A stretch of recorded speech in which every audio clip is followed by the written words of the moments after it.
Hi everyone, welcome to today's lesson. This is going to be the first in a three-part series to finish off the term, where we'll be looking at making an Alla Prima painting of a perishable. So a perishable is anything that decays over time as you paint it, or decays rapidly as you paint it.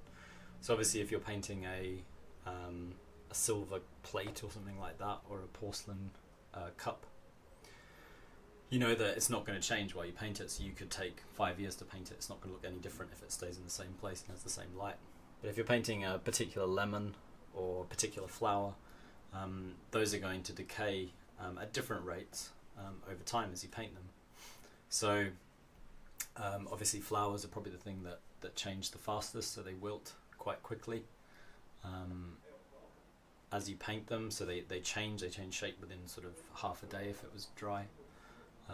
We'll probably be doing some flower painting lessons next year, but I thought I'd get you started with perishables working on fruit, because fruit doesn't change too much, and I've chosen one type of fruit that's quite good to work with is a lemon, and that's because they do actually age quite slowly, so they will last quite a while. And the other type of fruit I'm painting is a plum, which actually does change quite quickly, but they've got quite different textures. Something that's really interesting about perishable paintings is you do get quite a variety of textures with them. So obviously a plum has quite a glossy surface, it's typically quite strong reds. A lemon is somewhat textured and yellow, obviously. Orange will be a similar texture but a different colour. If you painted an apple, it would be probably slightly less shiny than the plum.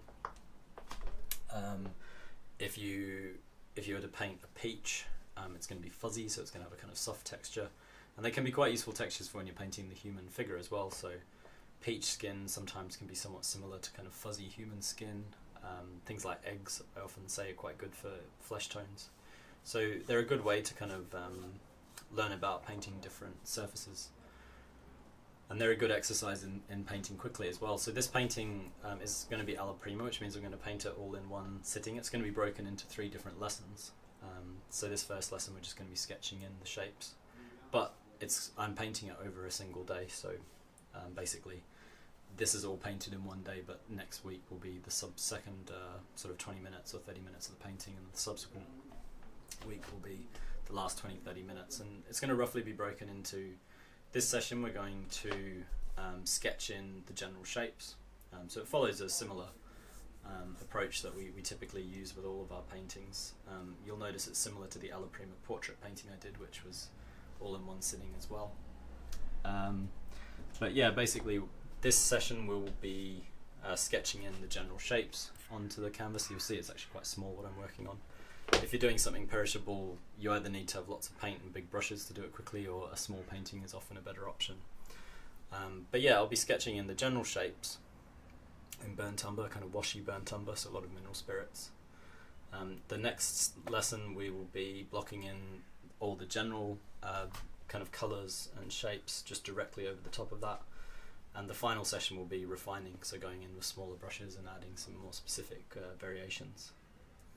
And that's pretty much all you'll need to do. So it should be possible to do a perishable painting within an hour or two, is kind of your ideal, and it's similar to a Alla Prima portrait, probably a bit easier than an Alla Prima portrait because you're not trying to depict a character of someone's face, which can be tricky for a lot of people. So yeah, to begin with, as I say, I just need burnt umber. I'm going to be using a reasonably expanded palette for this piece. As I say, I'm painting a plum and a lemon, so I'm going to need reasonably sort of stretched out yellows, some quite strong yellows and some quite strong purples and blues. But to start with, for this session, I'm just putting a little bit of burnt umber. And you'll notice my canvas that I'm working on, little canvas panel, is already prepared with some burnt umber. So if we get started, the first thing I want to do, it's going to be a tabletop painting, which means that the objects are sitting on a tabletop. So just to keep everything straight, I want to figure out roughly where my tabletop's going to be, and then place my fruit. I'm just going to get a smaller brush.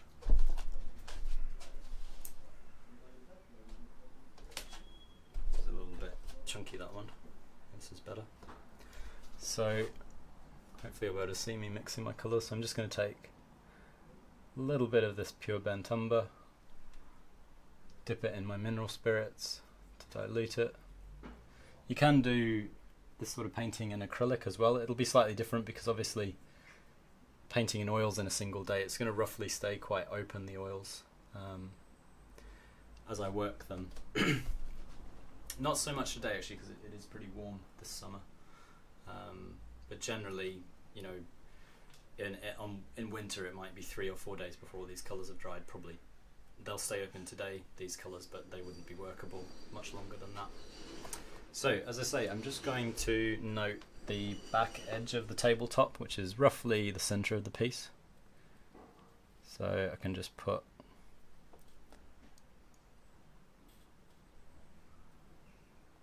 a horizontal line for that. This is a good starting point, just because when you start to put your other shapes in, you can use the tabletop as a pretty solid reference. Now, fortunately for me, in my reference, the tabletop roughly ends halfway through the height of the canvas, and then the edge of it, so if you imagine the tabletop is projecting towards us, and then it angles back down at a right angle. The front of it is roughly, yeah, pretty much exactly halfway or a quarter of the whole canvas as well.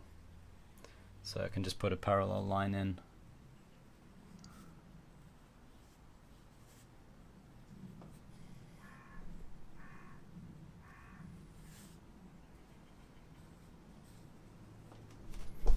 Roughly that far. There is a little bit of kind of detail in the background.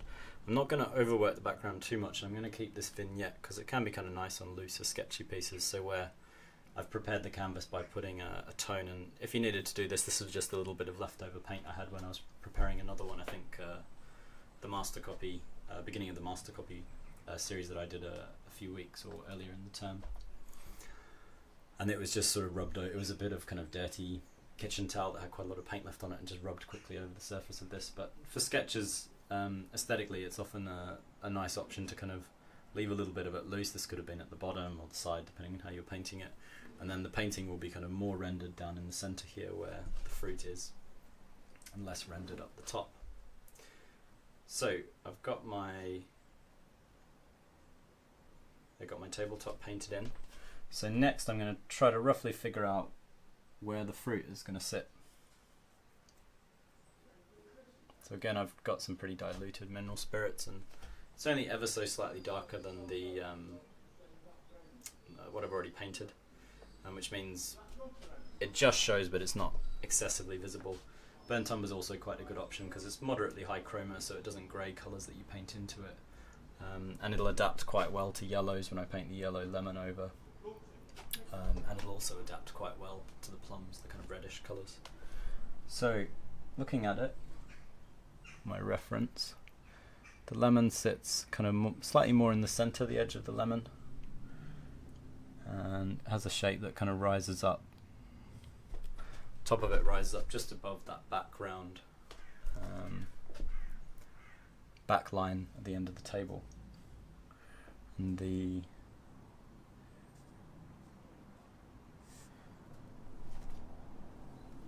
sits about, the bottom of it sits maybe about a third of the way up from that lip of the table. And then the very edge of the lemon is maybe kind of something like that, just about there. So what I've roughly done now is mapped out where the top of the lemon will be, the bottom of the lemon, the left hand side of the lemon, and the right hand side of the lemon. So there's my lemon roughly sketched in. The plum sits similar maybe ever so slightly closer in than the lemon from the left hand side. Then there's a little bit of a gap between the plum and the lemon. It then sits, the bottom of it sits a little bit lower, so all of these measurements I'm now just going to roughly using comparative to the lemon. and it sort of just ever so slightly creeps over the top of the back line, but then slopes down quite quickly to about there.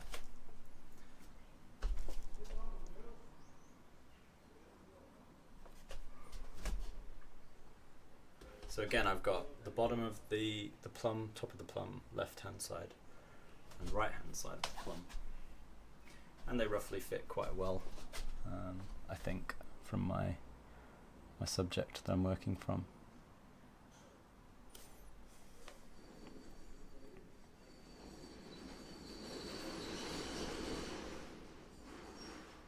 So now they've got those extremes blocked in, I can go and kind of finalize the shape of each piece of fruit. And they're slightly different shapes, so the plum is more kind of regularly round, slightly flattened. And then this lemon is sitting on its side, and it's got one of those slightly funny projecting kind of knobs that they tend to get on both sides actually. But this side, it just kind of, it's round because the knob is within the form, so we'll be discovering that later. So knob's maybe not the best choice of words, but there we go. So I've now got the two different shapes, and they look roughly similar, two bits of fruit, but there is a subtle difference, and we'll be exploring that a bit more as we progress. So my light source is coming from the left hand side of the canvas, which means if we start looking for the cast shadows, so the shadows cast by the fruit blocking the light, there's just a single light source, and my highlights on each fruit are kind of on this left hand side. If we work from the plum, so the bottom of the plum, the shadow kind of angles back up towards just underneath the lemon, and then the same shadow kind of carries on underneath the lemon, and the back side of that shadow travels quite low, kind of about here, because it's in perspective obviously. Then a slightly bigger shadow for where the lemon is. And if I really, I'm going to lightly wash that in, and it'll probably be pretty much dried by the time I paint over it. I don't mind washing it too much because it's actually quite brown, the tabletop, so mostly I'll be working in kind of blacks and browns for the tabletop. So then I'm now going to look for the second cast shadow is the shadow cast by the plum.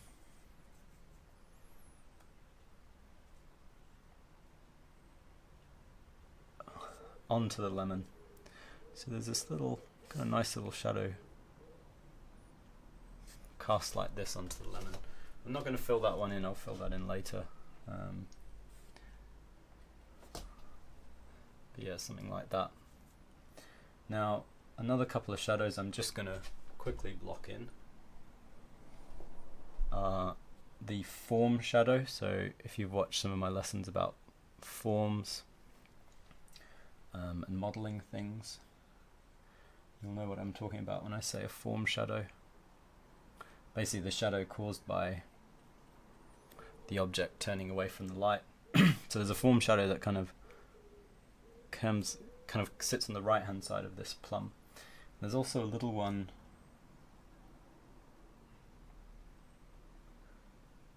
that kind of cuts in.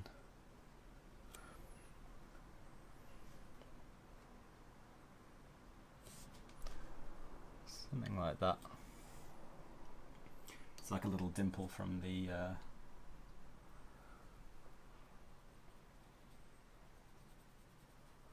that's where the stem of the plum comes out. I'm not going to go into loads of detail with that, but it is quite dark, so I'm going to block it in. Unlike the lemon, I am going to block that shadow in because we're going to be going quite a bit darker than that for the actual colour of the plum in the next lesson, next stage of the piece. And I can just really ever so lightly block in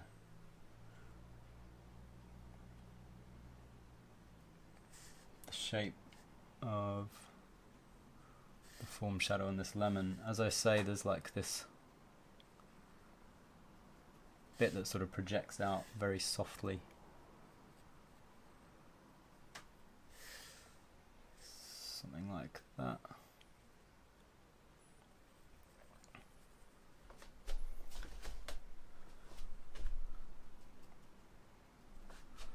Yeah, that's quite good.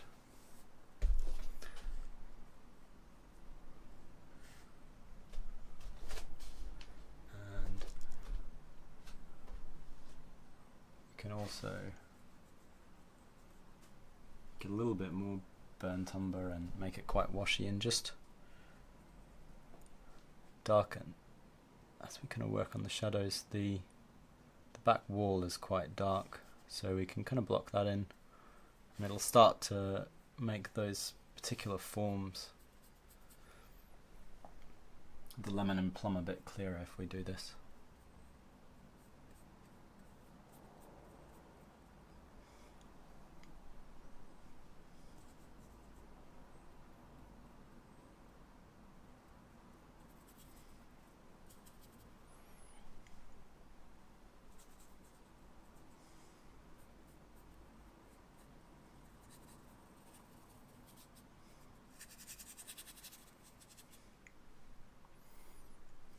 Could use a slightly bigger brush actually for this job,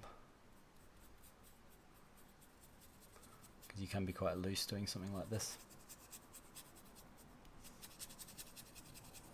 So you can kind of work up into that.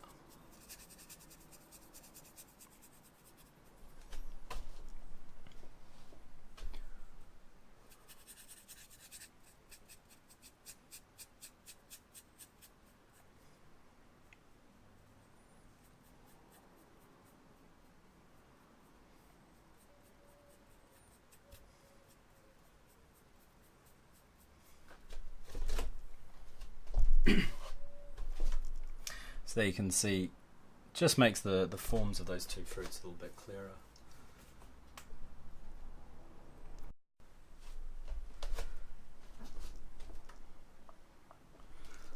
And lastly, we can just block in this front of the tabletop, because it's also quite a dark value. So essentially we're just sort of blocking in the shadow shapes, or roughly the darker shapes in the painting.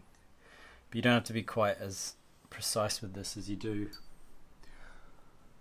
with some of our more refined pieces that you'll work up a bit more over time. So if you're doing a layered painting, like some of our some of the other landscapes or portrait paintings we've done that are a bit more complex.